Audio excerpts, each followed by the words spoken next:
Ne-am bucurat, dragi copii și liceeni, de ceea ce ați pregătit și vă apreciem și vă iubim. Haideți să-i aplaudăm!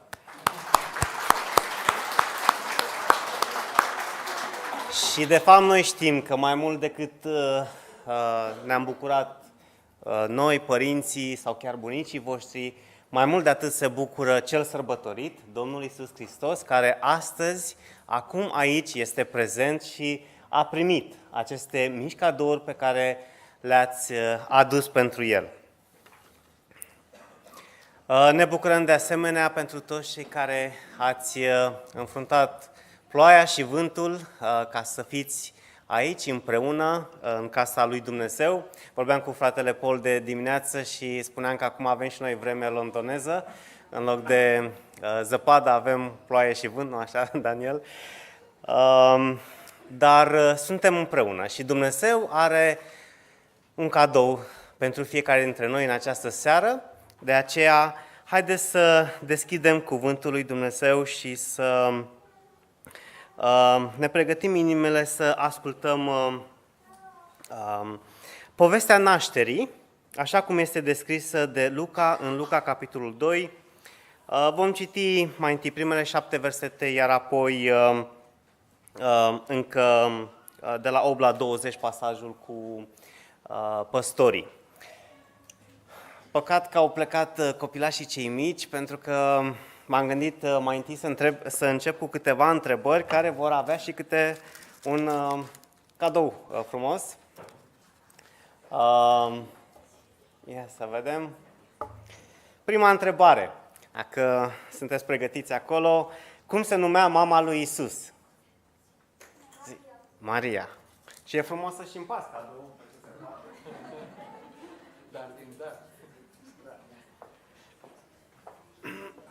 Tot o întrebare pentru cei mai mici. Care sunt cele două nume anunțate că le va avea pruncul? Da. Iisus și Emanuel, bravo.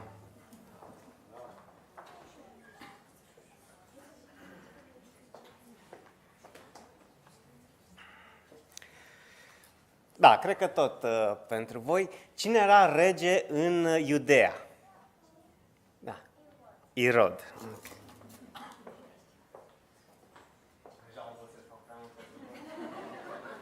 Să trecem în zona aceasta. Poate o întrebare un pic mai grea. Cine era împărat la Roma? Să ridice cineva o mână. Da? Da. Cezar și mai cum? August. Octavian. Bun. Stați bine cu istoria, așadar următoarea întrebare tot de istorie legată. Știți, de exemplu, la evrei primul împărat a fost Saul, al doilea David, Solomon. Al câtelea împărat al Romei era Cezar August.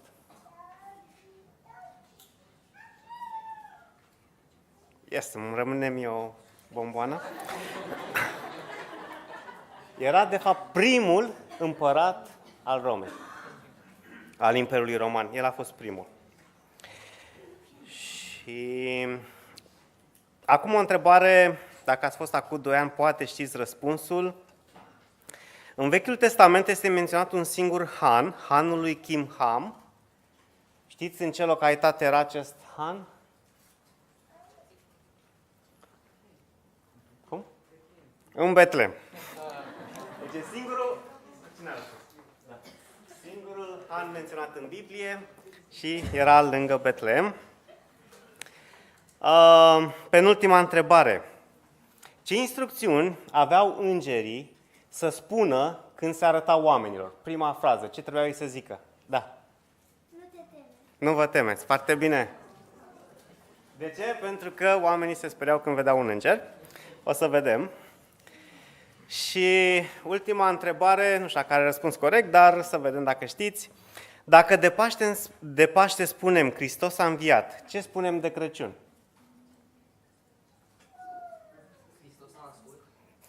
Eu m-am gândit ieri, la mulți ani, Iisus.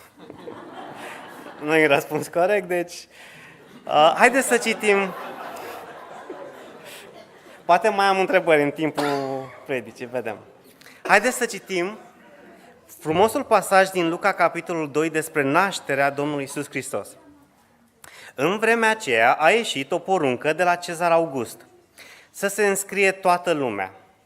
Înscrierea aceasta s-a făcut întâia dată pe când era dregător în Siria Virinius. Toți se duceau să se înscrie, fiecare în cetatea lui. Iosif s-a suit și el din Galileea, din cetatea Nazaret, ca să se ducă în Iudeea, în cetatea lui David, numită Betlehem, pentru că era din casa și din seminția lui David.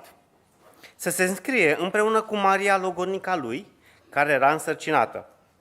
Pe când erau ei acolo, s-a împlinit vremea când trebuia să nască Maria. Și a născut pe fiul ei cel întâi născut. L-a înfășat în scutece, l-a culcat într-o iesle, pentru că în casa de poposire nu era loc pentru ei. Cred că cu toții am auzit cel puțin odată relatarea aceasta despre nașterea Domnului Iisus Hristos. Și am intitulat predica aceasta Darul Mântuirii. Pregătit de Dumnezeu pentru noi, darul mântuirii în persoana Domnului Iisus Hristos. Dar înainte de a intra în detaliile din această narațiune și următoarea cu păstorii, aș vrea să spun că știm că Dumnezeu a dat alte două daruri, cel puțin două, pe care le voi menționa acum. Și primul dar pe care ni l-a dat este darul vieții. Faptul că existăm. Voi aveți darul acesta? Da? Deci dacă spui da sau dacă spui și nu știu, înseamnă că îl avem. Da? Suntem în viață. Și despre acest dar citim în Geneza, la creație, când Dumnezeu, dătătorul vieții, a creat acest univers. A creat planeta Pământ. Și pe planeta Pământ a creat păsări, animale, pești, iar apoi a creat pe Adam și Eva. Și a dat astfel darul vieții. Sunt unii care cred că totul a apărut din nimic, că în urma unei explozii, când nu exista acel nimic, a apărut totul și că de aceea suntem noi astăzi aici, fără un scop, fără un cel, fără o direcție, din întâmplare, din nimic, a ieșit totul și... unii au credința aceasta, dar Dumnezeu, dătătorul vieții, ne-a dat această viață de a trăi-o pe acest pământ. Și mai este un al doilea dar pe care ni l-a dat, l-am numit darul responsabilității. Dacă aveți liberul arbitru, dar să-l numim responsabilitate. Faptul că avem decizii de luat și în funcție de deciziile acestea sunt consecințe, sunt rezultate. Această capacitate de a alege creează opțiunea, creează posibilitatea de a iubi sau de a respinge. Când creezi un automat, când programezi ceva, când faci un calculator, un robot, e programat. Și fiindcă nu are această capacitate de a alege, nu putem spune despre un calculator că iubește ceva sau că urăște ceva.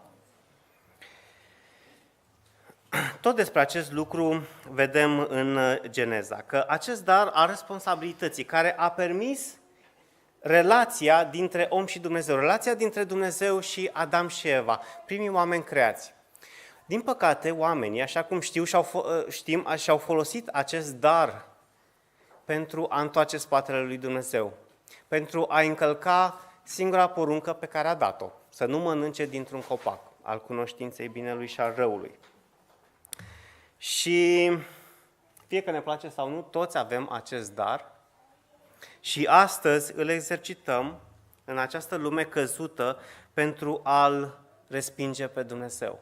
Aceasta este starea pe care Biblia o descrie despre omenire. Și ce a făcut Dumnezeu când această relație s-a frânt prin păcat? Dumnezeu a continuat să se apropie de oameni, de noi. Și deși noi continuam să respingem, El și-a trimis profeții Săi, și-a trimis oamenii Săi să ne cheme, să ne vorbească, pentru că dorea să ne aducă acest al treilea dar, darul mântuirii. darul iertării de păcate, darul restaurării relației, să devenim noi, cei păcătoși, să devenim din nou copii ai lui Dumnezeu.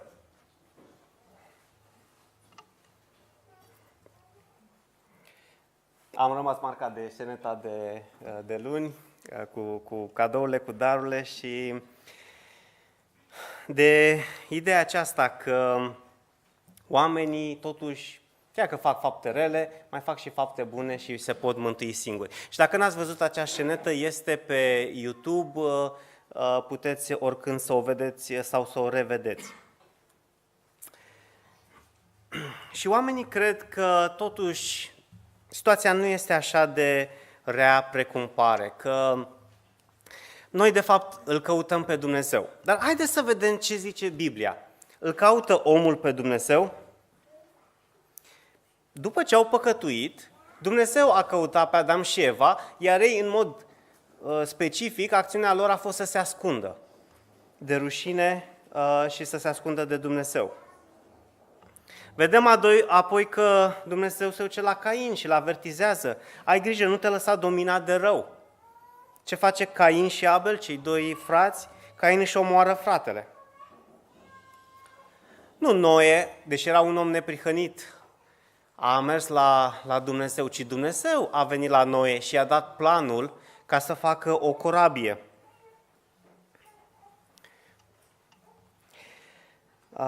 Și prin asta să salveze întreaga omenire. Dumnezeu alege pe Avram.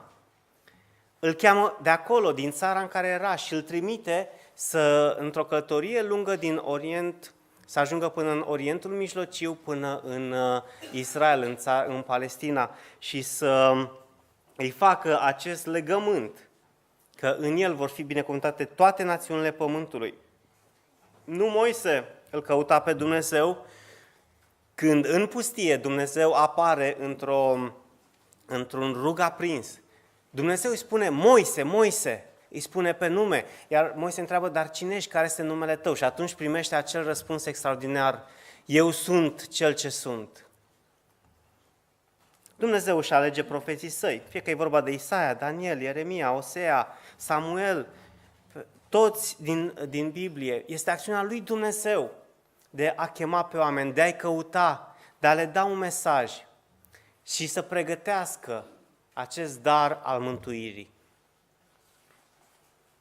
Și la fel de eronat, cum credem că Biblia este despre oamenii care au căutat pe Dumnezeu și acei oameni buni l-au și găsit, la fel de eronat este faptul că noi putem să ne mântuim singuri. Știți că nu este niciun verset în Biblie care spune Xulescu s-a mântuit singur sau ceva de genul acesta? O dovedi multe moduri cât de răi suntem și cât de păcătoși fiecare dintre noi. Un simplu exemplu pentru adolescenți. Gândiți-vă la celebrității lumii. Un Beyoncé, un Rihanna. Oameni care se uită după astfel de oameni. Sunt ei cei mai buni oameni? Sunt ei cei mai frumoși, cei mai curați, cei mai sfinți, cei mai căutători de Dumnezeu? Nu. Dar o lume decăzută nu va pune nici măcar oameni cât de cât sfinți în căutarea lor. Ne uităm și la războaiele din lume. Ce s-a întâmplat în această zi de Crăciun? Ucraina săracă a primit încă 70 de rachete și 100 de drone în atac de Crăciun, așa, cadou din partea Rusiei. Și nu doar acolo, atâtea războaie și atâtea lupte, atâta violență. Lumea este, într-adevăr, decăzută și nimeni nu se poate mântui singur. Spuneam duminică despre această plantă atât de interesantă, nu știu dacă se vede din spate, dar vedem că există acea culoare de roșu, acea culoare de galben, crem, dar există și frunze care au jumate crem, jumate roșu. Multe lucruri care le credem imposibil pe acest pământ și apoi vedem că uite că se poate. Ce nu se poate, din punct de vedere spiritual, este ca un om să se mântuiască pe sine însuși sau un om să mântuiască pe alt om. Lucrul acesta este imposibil. De aceea acest dar al mântuirii trebuia să vină de sus, trebuia să vină din însuși Dumnezeu. și Fiul lui Dumnezeu, Domnul Iisus Hristos, a venit ca să ne aducă acest dar al mântuirii. Și este o ilustrație ca să arate într-un mod mai umoristic totuși răul din noi. Era un copilaș, stătea, avea bradul, avea scena de Crăciun acolo cu animăluțe, cu Iosif și Maria și pruncul și el fiind creștin nu scrie lui Moș Crăciun, scrie Domnul Iisus o scrisoare în care cere 3 cadouri. Menționează care sunt aceste cadouri și la sfârșit zice, Doamne, te rog ca să mi le dai, fiindcă am fost bun tot anul. Gândește, nu pot să-L mint chiar pe Domnul Iisus, taie, a fost bun jumate de an. Mai gândește el, 2 săptămâni. Se mai gândește, se duce, ia pe Maria din Iesle și scrie, dacă vrei să-ți vezi mama,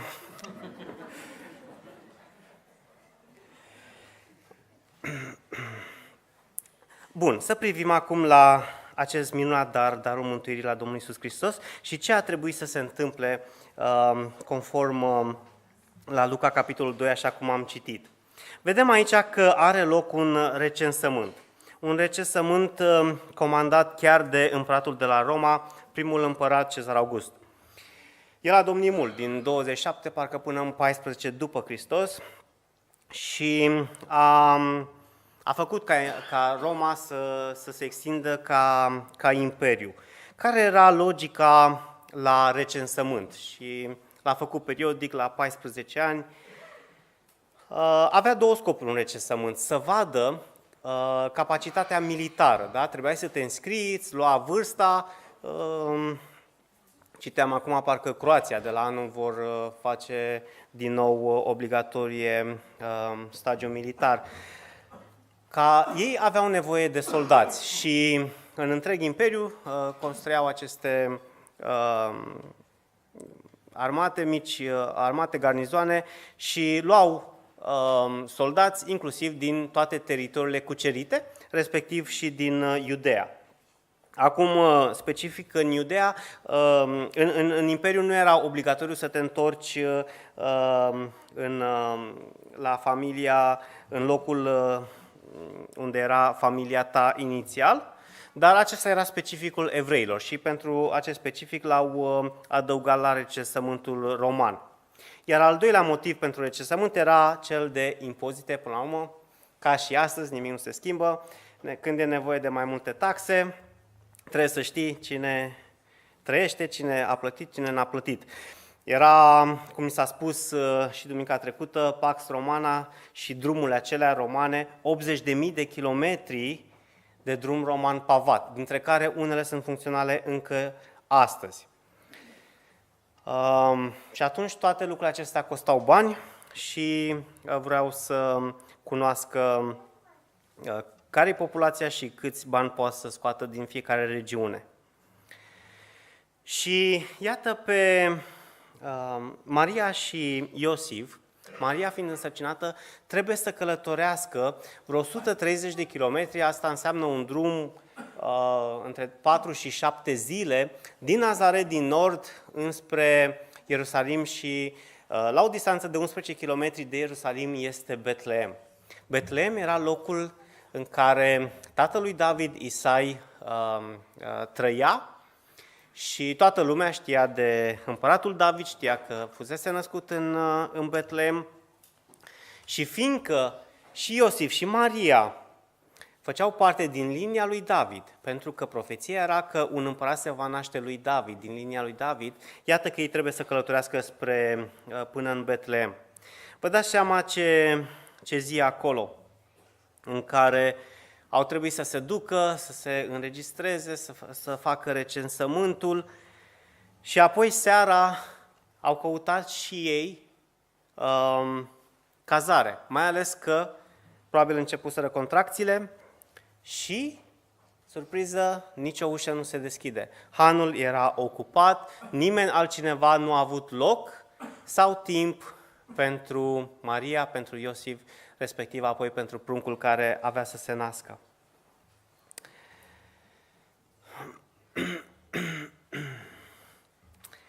Și atunci Ei au găsit probabil o grotă, un pic în afara satului, în afara Betleemului, unde s-au adăpostit, Maria a născut și pe acel prunc a avut doar câteva scutece, câteva fâșii de pânză și l-a înfășat în scutece și l-a culcat într-o iesle. Acum, nu trebuie să fii teolog ca să privești la această scenă a nașterii și să știi că acesta este un semn de dragoste din partea lui Dumnezeu. Un semn de dragoste din partea lui Dumnezeu, în care El ne spune, te iubesc și vreau să-ți dau darul mântuirii. El s-a apropiat de noi. În întunericul nostru, în întunericul lumii acesteia, cum spunea profeția din Vechiul Testament, vine lumina. Dumnezeu nu se izolează de această planetă răzvrătită și de noi oamenii care îl ignorăm, ci Dumnezeu se apropie. Știți, am trecut și noi prin perioada COVID-ului, acești ani de care vrem să uităm, dar ce ne-au învățat că trebuie să facem? Să izolăm pe oricine este bolnav, infectat, carantină, era cuvântul cel mai folosit. Și cred că am rămas marcați când cineva tușește sau strănută, hop, ce caută aici? De ce e în mijlocul nostru? Ce se întâmplă? Dar Dumnezeu nu ne-a carantinat, ci s-a apropiat. Și s-a apropiat în modul cel mai vulnerabil posibil, în forma unui bebeluș. Și a purtat numele Emanuel. Emanuel care înseamnă Dumnezeu cu noi. Se pare că Dumnezeu chiar vrea să ne dea darul mântuirii. Și a venit așa mic, așa de umil, încât poate fi ignorat. Și a fost ignorat atunci. Și tragedia este că e ignorat și astăzi. Și că deși știm că a fost ignorat atunci, iată că și astăzi atât de mulți îl ignoră. Dar Domnul Iisus bate chiar acum la ușa inimii noastre. Ce vom alege? Ce vom face cu al doilea dar, darul responsabilității? Ce vom alege? Haideți să continuăm povestea, narațiunea, citind versetul de la 8 la 20. În ținutul acela erau niște păstori care stăteau afară în câmp și făceau de strajă noaptea împrejurul turmei lor. Și iată că un înger al Domnului s-a înfățișat înaintea lor și slava Domnului a strălucit împrejurul lor. Ei s-au înfricoșat foarte tare, dar îngerul le-a zis, și știm ce le-a zis, că prima propoziție trebuia să fie, nu vă temeți, căci vă aduc o veste bună, care va fi o mare bucurie pentru tot norodul. Astăzi, în cetatea lui David, vi s-a născut un mântuitor, care este Hristos Domnul. Iată semnul după care îl veți cunoaște. Veți găsi un prunc înfășat în scutece și culcat într-o iezle. Și deodată, împreună cu îngerul, s-a unit o mulțime de oase cerească, lăudându-L pe Dumnezeu și zicând, slavă lui Dumnezeu în locurile preanalte și pace pe pământ între oamenii plăcuți Lui. După ce au plecat îngerii de la ei ca să se întoarcă în cer, păstorii au zis unii către alții, haide să mergem până la Betleem și să vedem ce ni s-a spus și ce ne-a făcut cunoscut Domnul. S-au dus în grabă, au găsit pe Maria, pe Iosif și pruncul culcat în iesle.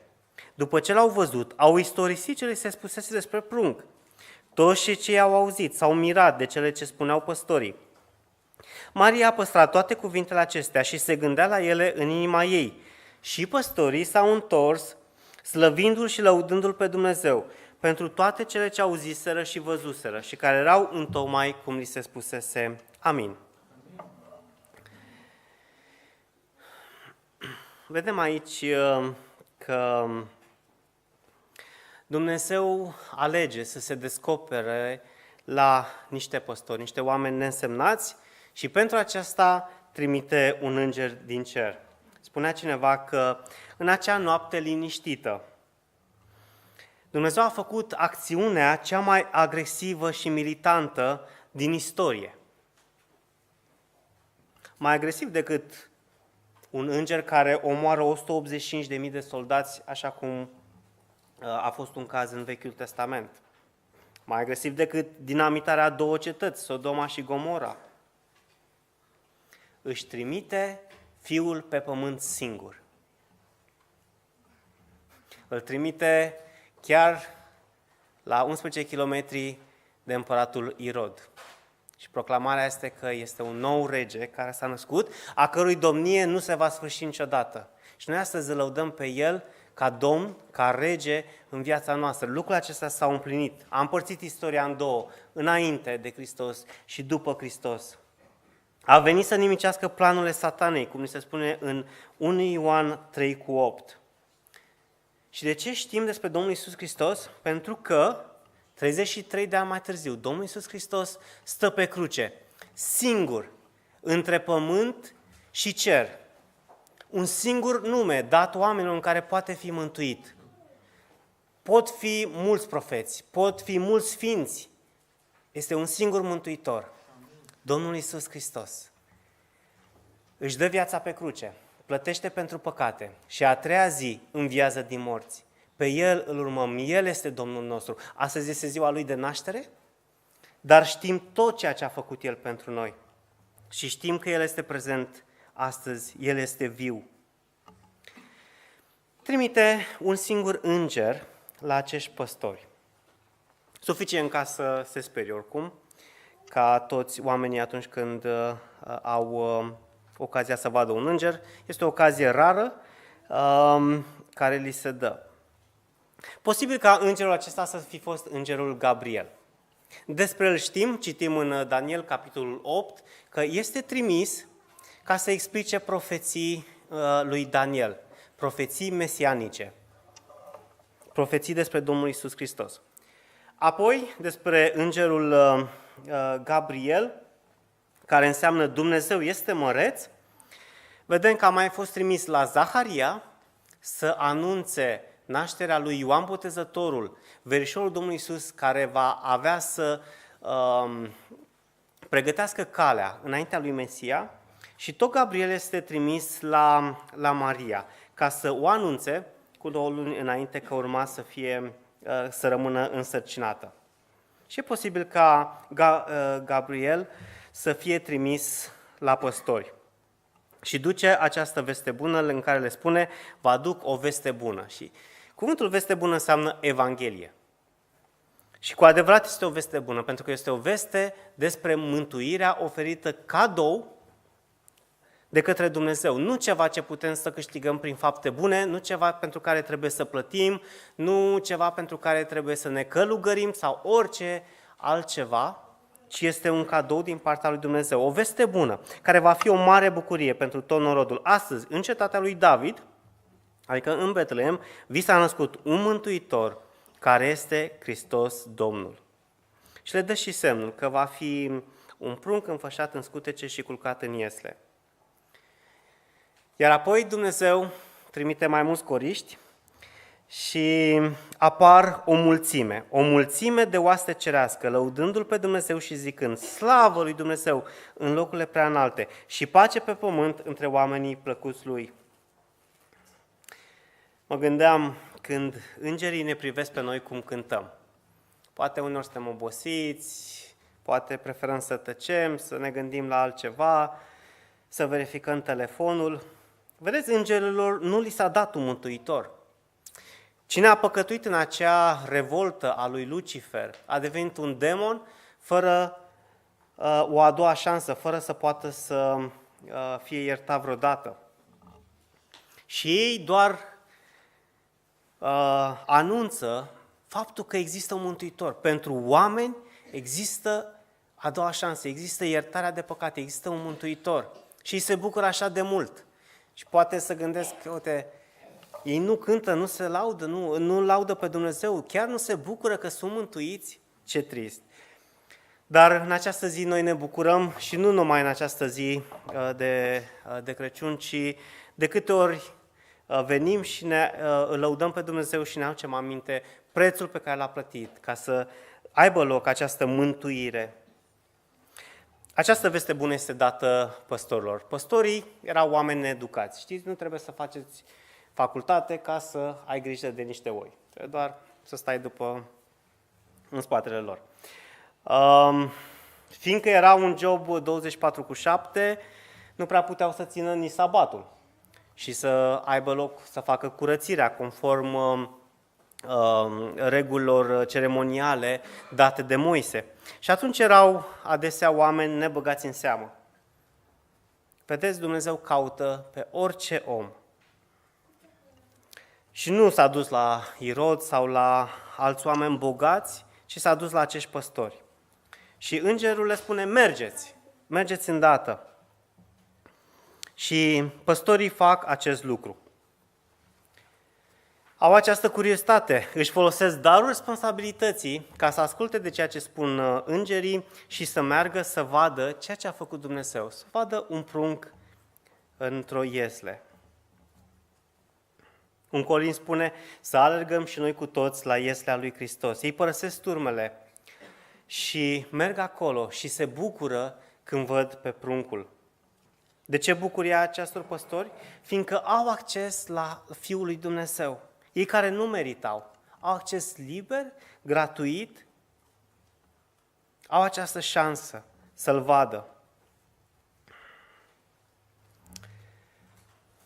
Ei merg, văd și apoi pleacă și spun mai departe vestea aceasta bună. Și adevărul e că cei care vorbesc cel mai mult despre Domnul Iisus Hristos sunt cei care sunt proaspăt convertiți, cei care au beneficiat de mântuire și nu au cum să nu meargă să spună mai departe. Se spune, e o legendă, nu știu dacă este adevărat, dar că acești păstori, după 40 de ani, stăteau la un foc seara și își aduceau aminte de acea seară când îngerii i-au speriat, dar apoi s-au dus și l-au văzut pe Domnul Iisus. Și evident că 40 de ani mai târziu aveau și nepoți chiar în jurul lor și aceștia ascultau această povestire. Și un copil întreabă, bunicule, chiar așa s-a întâmplat? Bunicul nu îi răspunde, povestește mai departe, dar copilul îl continuă, deși era ignorat. Dar bunicule, chiar așa ai fost acolo, l-ai văzut pe Iisus? La care, până la urmă, acest păstor trebuie să spună, știi, eu de fapt nu am fost, am rămas să păzesc oile. Haideți fiecare să mergem și să-L vedem pe Domnul ca bucuria noastră să fie deplină. Și mă apropii de încheiere. Ce aplicații am putea să avem citind aceste pasaje? Pentru cei creștini, dacă în 2024 ți-ai folosit darul responsabilității, ai ales să rămâi parte din turmă, din biserică, bucură-te și ne bucurăm că în seara aceasta suntem pe calea credinței în continuare și a mai trecut un an. Dacă în 2024 ai ales să te închini Lui, bucuria ta e mare, pentru că ești în prezența lui Dumnezeu. Și dacă ai ales să-L slujești și să spui altora despre El, ferice de tine și vei avea o răsplată în ceruri. Dacă 2024 nu a fost așa de bine din punct de vedere spiritual, deschideți din nou ușa inimii tale, ca Domnul Iisus să intre ca Domn și Mântuitor. Așa cum odată, prima oară ne-am pocăit, la fel trebuie să ne pocăim din nou și din nou, când devenim indiferenți și alegem să nu îi acordăm locul pe care îl merită Domnul Iisus Hristos. Și dacă se întreabă cineva, da, vreau să mă apropii mai mult, vreau să cresc spiritual, cum are loc această creștere spirituală? Este foarte simplu. Folosind darul responsabilității, înseamnă să te apropii de Dumnezeu și să-L crezi mai mult. Ceea ce spune în Biblie, ceea ce promite, ceea ce spune că este adevărat, ceea ce spune că este rău pentru noi, să credem mai mult. Dacă îl credem mai mult pe Dumnezeu, creștem spiritual, asta pe de-o parte, iar pe de altă parte înseamnă să ascultăm mai mult de El, să fim credincioși în ceea ce ni s-a încredințat. Iar dacă este cineva aici care poate pentru prima oară aude aceste adevăruri, că mântuirea este un dar al lui Dumnezeu, și că este prin Domnul Iisus Hristos. Este o ocazie în care Dumnezeu bate la ușa inimii tale. Vedeți, 30 de ani mai târziu, pruncul acesta a devenit un bărbat în putere. Și după 3 ani în care a făcut minuni, învățături extraordinare, iată că oamenii îl condamnă la moarte prin crucificare. Și aceasta este dovada finală a depravării omului, că nu au respins un profet, o scriere sfântă, ci pe Dumnezeu întrupat, pe omul perfect, Iisus Hristos. Lumea l-a judecat pe Domnul Iisus și l-a găsit vinovat și l-au pus pe o cruce. Spune Ioan, a venit la ai săi și ai săi l-au respins. Întunericul a condamnat lumina venită din cer. Dar continuă Ioan, dar tuturor celor ce l-au primit, adică celor ce cred în numele Lui, le-a dat dreptul să se facă copii ai lui Dumnezeu. Ieri, fiindcă fetița noastră Emily primește multe cadouri și copiii nu au capacitatea să gestioneze multe cadouri deodată, am lăsat-o să deschidă un cadou. Și a fost acea bucurie, care evident și-am și filmat-o, de a primi cadoul. Vorba de o oiță, am învățat și să zică cuvântul oaie, care dă lumină, proiectează lumină în sus spre tavan și s-a bucurat foarte mult. Dar știți ce a făcut? Nu a putut să se culce fără oiță. A cerut-o și a trebuit să mă duc să aduc oița să o pun în pătuț. Și o auzeam că a dormit vorbind cu oița. Și dimineața când s-a trezit, a cerut imediat oița. Domnul oferă cadoul mântuirii, dar mântuirea este începutul relației cu El. Când devenim fiu sau fiică de Dumnezeu și e doar începutul relației. Și bucuria aceasta inițială se continuă apoi între relație zi de zi cu El, El care este viu. Putem folosi darul responsabilității să primim darul mântuirii. Mântuirea se capătă prin credință și manifestarea credinței printr-o simplă rugăciune înaintea lui Domnul Iisus, care este viu, care bate la ușă și noi putem să ne rugăm să spunem, Doamne Iisuse, te primesc în inimă, știu că sunt un om păcătos, am nevoie de darul Tău al mântuirii. Te primesc ca Domn și Mântuitor în inima mea. Dacă aceasta este rugăciunea ta, rămâi la urmă, ca să ne putem bucura împreună de această decizie pe care ai luat-o, decizie care îți va schimba radical și pentru eternitate viața de aici pe pământ și destinul veșnic. Amin.